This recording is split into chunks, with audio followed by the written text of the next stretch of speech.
ផ្សាយរឿងនៅក្នុងអេពីសូតទី17នៃពេលនេះឈិនខៃអ្នកទៅបន្តបទសម្ដីថាឈិនយ៉ុងជាលោកគូតែផ្ដែផ្ដាំពាក្យចុងក្រោយឲ្យហើយទៅរួចហើយក៏ចាប់ផ្ដើមបញ្ចេញនូវអំណាចរបស់គេវាយប្រហារស្និតមួយនេះត្រូវបានគេហៅថារលកយក្សសូនាមីខាងវិញ្ញាណអ្នកគ្រប់គ្នាបន្តទៅឃើញបែបហ្នឹងហើយពិតជាមានការផិតភ័យមែនទែនខណៈដែលស៊ីឈីងនៅតែអាចក្រោកឡើងនៅពេលនោះឈិនខៃក៏បានចាក់បញ្ចូលនូវអំណាចជាមួយនឹងការនិយាយថាចាប់តាំងពីនាងដែលរស់ទៅហើយជួយយើងនៅក្នុងការកំចាត់នៅជំនាញចាស់ទាំងអស់នេះហើយកុំធ្វើយើងខកចិត្តអីសោះនាងក៏បន្តថាតើគិតថានាងអរគុណមែនទេឈិនខៃប្រាប់ថារាល់នៅការបាត់បង់យើងក៏សូមធានាថាប៉ះបើរួចហើយក៏បានធ្វើការទម្លាក់នៅការវាយប្រហារទៅកាន់ឈិនយ៉ុងជាហេតុនេះគាត់ក៏បានប្រាស់ប្រាដារបស់គាត់ទៅប្រងវាក៏បង្កនៅការចាស់សាយភាយ៉ាងខ្លាំងក្លាវូឆាំងបានសួរទៅកាន់ចុងយ៉ុងតើគាត់ស្គាល់នៅបច្ចេកទេសនេះទេគាត់ក៏ពោលឡើងថានៅក្នុងពេលដំណើរកម្រិតនៃផ្លេចេតថាមពលដែលបញ្ចេញបង្កើតជាទម្រង់វាអាចធ្វើការផ្លាស់ប្ដូរទៅជាអ្វីៗទាំងអស់នៅក្នុងសកលលោកទៅជាការប្រើប្រាស់នៅក្នុងការវាយប្រហារដែលទន្ទឹមនឹងការចាក់ចេញរបស់ស៊ីឈីងនេះពេលនោះវ៉ាងសនក៏មកដល់ជាមួយនឹងការគិតថាតើនេះគឺជាអំណាចរបស់ Grand Master មែនទ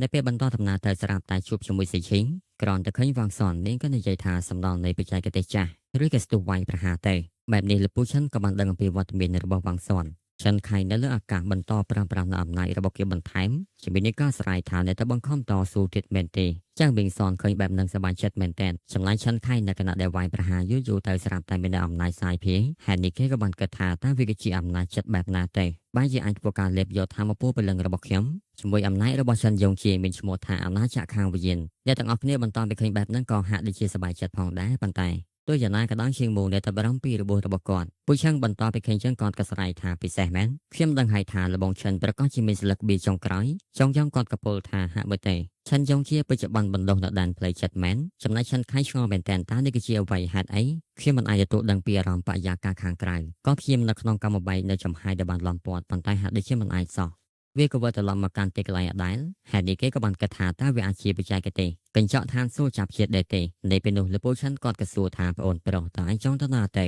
េក៏ចាប់ផ្ដើមបញ្ចេញនូវសម្ពាធយ៉ាងខ្លាំងក្លាដាក់ទៅកាន់គេជាហេតុធ្វើគេដេកស្ប៉ាមដល់ដីបាត់ទៅហើយហេតុនេះគេក៏បាននិយាយថាបងប្រុសខ្ញុំពិតជាបានប៉ាន់ស្មានលោកខុសហើយប៉ុន្តែសំអាងទៅលើអ្វីទាំងអស់នេះគាត់ថាអាចសម្រាប់ខ្ញុំបានមែនទេនេះពេលនោះគេបានប្រើនៅថាមពលវាយប្រហារស្រ័យថាឆាំងាប់ទេជាមួយចំហាយភ្លើងចាប់ផ្ដើមផ្ទុះសាយភាយឡំពាត់ជុំចិត្តបរិវេណរាងកាយរបស់ឈិនយ៉ុងជាមិនថាទៅបីយ៉ាងណាក៏ដោយក៏នៅតែអាចដើរចាក់ចេញមកយ៉ាងសង្ហាខណៈដែលគេបានភ្ញាក់ផ្អើលគាត់ក៏បានធ្វើការស្ទុះចូលមកជាមួយនឹងការបញ្ចេញនៅចំហាយដាវបែងភាកវាយប្រហារចេញទៅសៃថាធ្វើជាសាកសីបច្ចេកទេសផ្លាស់ប្ដូរដាវពិតនេះពេលនោះគេក៏បានធ្វើការបង្កនៅខែលការពារនៅទន្ទឹមនឹងគេទប់ទល់ចល័ងគាត់ក៏បានហក់មកវាយបន្ថែមចំណែកឯទស្សនានៅខាងក្រៅមើលឃើញតែផ្សែងអាប់និងពលឺបាយព្រាកៗតែប៉ុណ្ណោះទេឈៀងមូព្រមជាមួយនឹងចុងយ៉ុងអ្នកទាំងពីរពិតជាបារម្ភពីឈិនយ៉ុងជាមែនតែនចំណែកវិជានាងក៏ឆ្ងល់ថាមានអ្វីកើតឡើងនៅខាងក្នុងនៅគណៈនោះស្រាប់តែកាមេរ៉ាបានចាប់ទៅកាន់វ៉ាងសនពងតែធ្វើការវាយមួយស្មើជាមួយសៀឈីងនាងក៏ចាប់អារម្មណ៍ថាបច្ចេកទេសរាងកាយមាសមែនទេ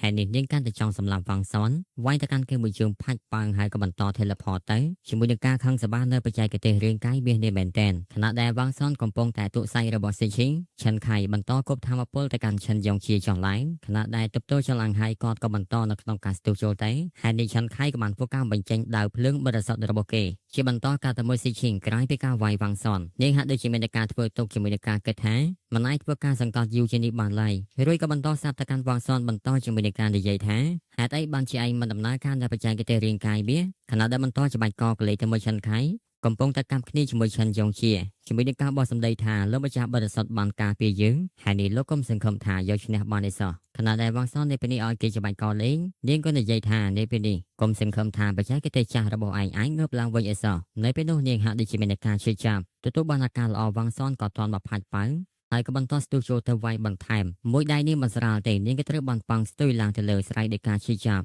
់ហើយវ៉ាងសនក៏បន្តហោះទៅតាមនិយាយទៅបដាសាយក៏ងួរចំបោះបាក់និយាយមែនតែនចឹងហើយកន្លែងណាស្ដាប់មិនច្បាស់ក៏អធិស្ឋានផងក្រុមរបស់ជាងមូបន្តពីឃើញចឹងក៏បញ្ញាប់ចូលតែចំណែកវ៉ាងសនដែលវិញបន្តពីហោះឡើងទៅលើតាមហើយក៏ចាប់ផ្ដើមប្រើប្រាស់ក្បាច់ផ្កាប់ចានជាហេតុធ្វើឲ្យនាងស្រ័យដោយការឈឺចាប់ហើយគេក៏បានកាត់មកឈិនយ៉ុងជានៅពេលនេះក៏ដល់តែអាចប្រើប្រាស់ដាវរបស់គាត់ខ្វាយទៅកាន់រាងកាយរបស់ឈិនខៃឆ្វាច់ចុះឡើងស្របពេលស៊ីឈីងនាងក៏ត្រូវបានទម្លាក់ចុះមកខាងក្រោមលើសូថាខ្ពាកហុយសែងជប់បាត់ទៅហើយ ហើយចំណែកឆាន់ខៃរាងកាយរបស់គេត្រូវបានលីគេក៏និយាយពាក្យចុងក្រោយថាលោកម្ចាស់បរិសុទ្ធជួយអូនផងចំណែកស៊ីឈីងនៅពេលនេះដេកផ្ងាពោះបាត់ទៅហើយអញ្ចឹងដេសាតវងសននៅពេលនេះគាត់នៅក្នុងអត្តសញ្ញាណជាសៀវវាងហើយថែមទាំងបានប្រើប្រាស់នៅមហាអំណាចពិតទៀតធ្វើឲ្យគ្រប់គ្នាពិតជាមានការភ្ញាក់ផ្អើលខ្លាំងមែនទែនខណៈដែលវូយិនចំហមាត់ភ្ញាក់ផ្អើលវូឆឹងគាត់ក៏បានគិតថាតើអង្គរៈរបស់ខ្ញុំម្នាក់នេះជានរណាពិតប្រាកដទៅគេបែរជាអាចសម្លាប់នៅ Grand Master ត្រឹមតែមួយជើងចំណែកក្រុមបកពួកបដិសតថ្មីក្រោយពីបានឃើញថាឆាន់ខៃត្រូវបានស្លាប់ក្រោមដៃរបស់ឆាន់យ៉ុងជាពួកគេភ្ញាក់ផ្អើលមែនទែនឃើញអញ្ចឹងវូយិនលេងសប្បាយចិត្តមែនទែនប៉ុន្តែនេះពេលនោះស្រាប់តែមានយានចម្លែកបានហោះមកលោកពូឆាន់ហាក់ដូចជាបានស្គាល់វា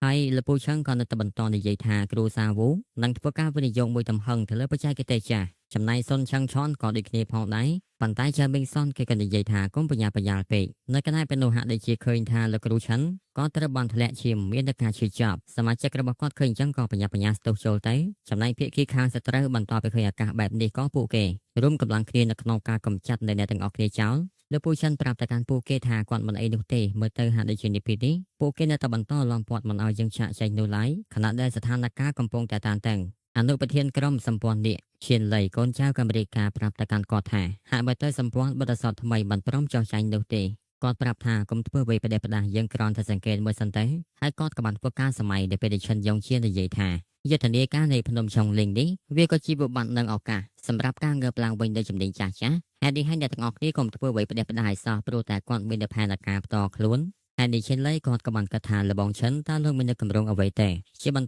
ពួកអចអចាស់បានស្រែជំទាវឆាន់យ៉ុងជាបានធ្វើការសម្លាប់នៅ Grand Master យ៉ាងសាហាវព្រៃផ្សៃលើកនេះពួកគេមករយុទ្ធធរឲ្យស្វ័យនេះរបស់ពួកគេនឹងក៏មានតែការជឿជាក់ខ្លាំងមែនទែនថាជំនាញចាស់ប្រកាសជាមិនអាចយកឈ្នះជំនាញថ្មីបានឡើយក្រោយពីជំទាវ80វិនាទីហើយពួកគេក៏សម្រុកចូលទៅអ្នកទាំងអស់គ្នាក៏ត្រៀមខ្លួននៅក្នុងការប្រយុទ្ធវាងសនគិតថាហាក់មើលទៅពេលនេះមិនអាចធ្វើការរក្សានៅទម្រង់ទាបបាននោះទេគណៈនៅលោកឈិនគាត់ក៏បានស្រែកថាពួកឯងនៅស្ងៀមរួចហើយគាត់ក៏បានធ្វើការដើរទៅទាំងវេទនាវូយិនឃើញអញ្ចឹងនាងក៏ចាប់ផ្ដើមយំវូឆឹងគាត់គិតថាហាក់មើលទៅលបងឈិនប្រកាសជាចង់ប្រើប្រាស់ជីវិតចុងក្រោយរបស់គាត់ពលីដើម្បីជំនាញចាស់ហើយចាស់មឹងសនគេក៏និយាយថាឈិនយ៉ុងជាពិតជាមានភាពអំនួតពេកហ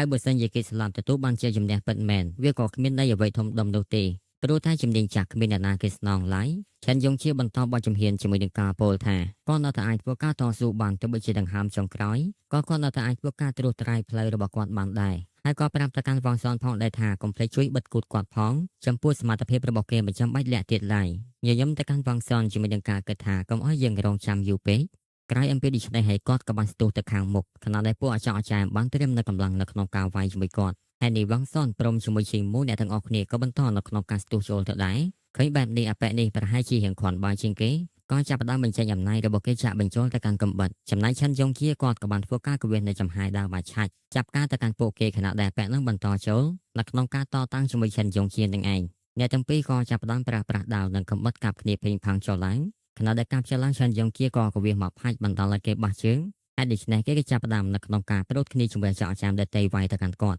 ទោះបីជាសភាពរបស់គាត់នៅពេលនេះហាក់ដូចជាយ៉ាប់យ៉ឺនបន្តិចក៏គាត់នៅតែអាចធ្វើការតបតទៅកាន់ពួកគេជាមួយនឹងការគេចពីការវាយប្រហាររបស់ពួកគេចុះឡើងនេះពេលនោះយើងហាក់ដូចជាបានឃើញថារបួសរបស់គាត់កាន់តែយ៉ាប់យ៉ឺនទៅចំណែកវ៉ាងសនបន្តរលចូលមកនៅក្នុងការមកទៅកាន់ពួកអចអចារ្យចុះឡើងចំណែកឈីមូបន្តប្រើចលនាដែររបស់គាត់កំចាត់នៅសមាជិកពួកគេម្ដងម្នាក់ហើយវ៉ាងសនទៅបីជាពួកគេឡំពាត់បណ្ណាក៏ដោយគាត់នៅតែអាចប្រើដៃដតេចាប់ការទៅកាន់ពួកគេបើនិយាយរួមសរុបទៅពួកគេដែលប្រើប្រាស់នៅជំនាញចាស់ពិតជាមានអ្វីដែរល្អនៅក្នុងសមរភូមិមួយនេះមែនទែនជាបន្តយើងកាត់ទៅមើលឆាន់យ៉ុងជានេះពេលនេះគាត់បន្តនៅក្នុងការប្រយុទ្ធទាំងរបួសរបស់គាត់កាន់តែធ្វើទុកបណ្ដាលឲ្យគាត់ឈឺចាប់កាន់តែខ្លាំងហើយដូច្នេះគាត់ក៏បានអងបន្តិចមើលទៅកាន់អ្នកទាំងអស់គ្នាពិតជាមានភាពស្វាហាប់នៅក្នុងសមរភូមិវាយកំចាត់ទៅកាន់ពួកគេបន្តសម្លឹងមើលយូរទៅឃើញថាកសែភ្នែករបស់គាត់នៅពេលនេះហាក់ដូចជាមើលលែងច្បាស់ទៅហើយទៅជាលក្ខណៈព្រិលហើយដង្ហើមរបស់គាត់ទៀតសោតកាន់តែថយទៅទបីយ៉ាងណាក៏ដោយអ្នកតែបន្តបោះជំហានតេះតាស់ទៅមុខមិនថាទបីយ៉ាងណាក៏ដោយរាងកាយដែលទន់ទៅហើយมันអាចធ្វើអ្វីបាននោះទេត្រូវបានពួកគេវាយឃើញបែបហ្នឹងឈីមូពិតជាមានតែការបារម្ភខ្លាំងមែនទែនហៅថាលោកគ្រូចំណែកលោកគ្រូឆាន់ទបីជាសភាពរបស់គាត់ឈានដល់ដំណាក់កាលនេះក៏គាត់នៅតែអាចធ្វើការកវីកវត្តដៅវាយប្រហារចុះឡើងទៅបីជាពួកគេប្រហែលថាមកពោះវាយត្រូវទៅកាន់គាត់ក៏ដោយចំណែកវ៉ាងសនកំពុងតែជាប់ដៃជាមួយពួកអចអចារ្យពិតជាបារម្ភទៅលើគាត់ខ្លាំងមែនទែនស្របពេលគាត់នៅតែបន្តកវីកវត្តដៅចុះឡើងជាមួយចំហាយដាវចាប់ការទៅកាន់ពួកគេអស់ប្រមាណអ្នកបន្ថែមហើយនេះពួកគេពិតជាភ្ញាក់ផ្អើលមែនទែនហេតុអីបានជាគាត់ទៅរបួសដល់ថ្នាក់នេះទៅហើយនៅតែមានកម្លាំងតតាំងជាមួយនឹងពួកគេហើយនេះគាត់ក៏និយាយថាបើសិនជានៅក្នុងសម័យកាលឈិនគាត់ប្រហែលជាអាចឈានជើងទៅកាន់កំពូលនៃជំនាញចាស់ចំណែកបច្ចេកទេសថ្មីតូចតាចដូចជាពួកឯងមានអ្វីមួយផែជាមួយយើងទៅ ក៏ចាប់ផ្ដើមស្រ័យយ៉ាងខ្លាំងជាមួយនឹងការបញ្ចេញនៅអំណាចសាយភាយឃើញបែបនេះពួកគេពិតជាមានការភ្ញាក់ផ្អើលខ្លាំងមែនទែនបន្ទាប់ពីគាត់បានធ្វើការបញ្ចេញនៅអំណាចសាយភាយហើយមើលទៅកាន់របួសរបស់គាត់ហាក់ដូចជាកាន់តែខ្លាំងទៅហើយហើយនេះគាត់ក៏ធ្លាក់ឈាមស្មារតីក៏ចាប់ផ្ដើមចុកខ្សោយទោះបីយ៉ាងណាក៏ដោយអ្នកតែអាចធ្វើការទប់ចំហ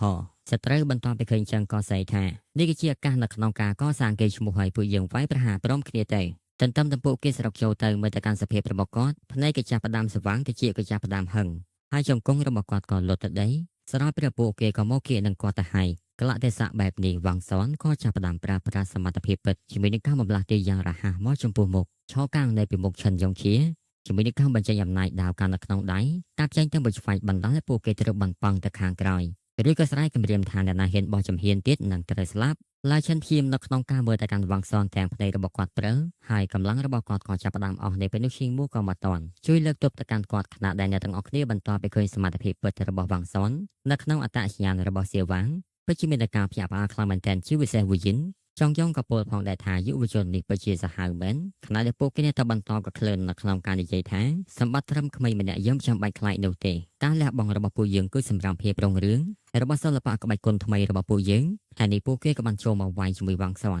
ននៅតែបន្តប្រើប្រាស់ដៃទទេរបស់គាត់ទប់ទល់ទៅនឹងការវាយប្រហាររបស់ពួកគេយ៉ាងងាយស្រួលមិនថាទៅបីជាពួកគេប្រើប្រាស់អាវុធប្រភេទណាកាប់មកនោះទេចុះមកមួយវ៉ាងសនចាប់ការមួយចូលមកពីចាប់ការ3ទៅបីជាពួកគេចង់វាយប្រហារឆ្មក់ក៏មិនអាចទៅរួចក្រោយពីការទប់ទល់ចល័ងក៏ចង់មកតកាន់អបិនោះប៉ុន្តែត្រូវបានគ្នារបស់គេម្នាក់ប្រើខ្សែតេចាប់ដៃរបស់វ៉ាងសននៅក្នុងការផ្ដល់ឱកាសឲ្យម្នាក់នឹងវាយប្រហារប៉ុន្តែដូចយ៉ាងណាវ៉ាងសននៅតែអាចប្រើប្រាស់នៅក្បាលរបស់គេគុំតិចជាមួយនឹងផ្លែអាវុធរបស់គេបាត់ទៅហើយខណៈពេលពួកគេផាត់ភ័យវ៉ាងសនក៏បានច្បាច់កអបិនោះរួចក៏បានធ្វើការបោកទិនដីបណ្ដាលឲ្យគេក្អួតឈាមក្រោយពីឃើញលទ្ធផលបែបនេះអ្នកផ្សេងទៀតហាក់ដូចជាភ័យខ្លាចមិនហ៊ាននៅក្នុងការចូលនោះទេជាមួយនឹងការគិតថាតើកម្លាំងរបស់យុវជននេះថានៅក្នុង Karen Master មែនទេឈិនយ៉ុងជាដែលកំពុងតែខ្សោយកម្លាំងឃើញបែបនេះគាត់ពេកជារំភើបនៅក្នុងចិត្តមែនទែនសម្លឹងមើលទៅកាន់វ៉ាងសនដោយស្នាមញញឹមហើយក៏កែភ្នែករបស់គាត់ចាប់ផ្ដើមបិទដៃត្រូវបានធ្លាក់ទៅលើដីអ្នកទាំងអស់គ្នាបន្ទាប់ពីឃើញបែបហ្នឹងក៏ម្នីចូលមកព្យាយាមដាស់ទៅកាន់គាត់ឲ្យភ្ញាក់ឡើងហើយនៅពេលជាមួយគ្នាអេពីសូតរបស់យើងក៏ត្រូវបានស្លេះកន្លែងហ្នឹងឯងបើគិតថានៅក្នុងអេពីសូតនេះល្អមើលកុំភ្លេចខមមិននៅខាងក្រោមនិង like វីដេអូម្នាក់មួយដើម្បីមានឱកាសឲ្យអ្នកទស្សនាបន្តឃើញជាចុងក្រោយក៏សូមអរគុណសម្រាប់ការគាំទ្រនិងការទស្សនាវីដេអូផ្ដាំដល់ចប់អធិស្ឋានរកនៅកំហុសឆ្គងពីសំណាក់ពេលនេះ admin មេប៉ាក់លយ9ក៏សូមអរគុណសម្រាប់សួរបាយបាយ